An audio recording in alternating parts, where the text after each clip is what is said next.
Oui, donc il y a des recherches aussi qui étaient super intéressantes sur la perception des femmes avec l'ovule et le spermatozoïde. Vous voyez, La Belle au bois dormant, Blanche-Neige, toutes ces histoires où en fait finalement la femme elle est là, elle est endormie, elle fait rien et elle attend que le prince charmant arrive et lui donne son baiser pour la réveiller et pour lui donner un sens à sa vie, quoi. C'est vraiment cette idée de voir l'ovule comme quelque chose de passif qui attend, qui est endormi, le temps que le masculin vienne réveiller et mettre les choses. Et en fait, les dernières recherches ont montré que l'ovule attire en fait le spermatozoïde de son choix à travers, je sais pas comment, mais un mécanisme. Finalement, elle est très active dans le processus, non seulement de sélection, mais aussi d'attirer les choses à elle, quoi. Ok ?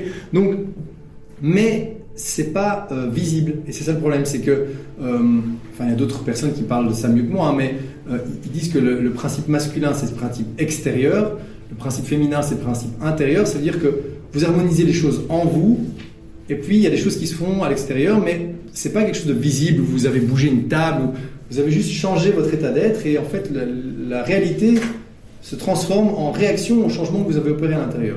Alors que les hommes, on passe tout le temps par l'extérieur. Ah, on va bouger ça, on va faire ci, on va créer ça, pour bouger votre intérieur. Donc c'est une logique complètement différente. Et donc c'est pour ça que, vu du point de vue d'un homme, on se dit mais les femmes elles font rien, quoi. Hein, c'est un peu l'idée, hein, elles sont toutes là endormies, elles sont au paradis, elles sont Blanche-Neige, elles sont la Belle au bois dormant. Alors qu'en fait non, elles sont très très actives, mais c'est pas spécialement visible comme l'ovule qui attire le spermatozoïde. Donc elle a un rôle vraiment, elle joue un rôle très actif, mais qui n'est pas toujours très reconnu ou facile à voir.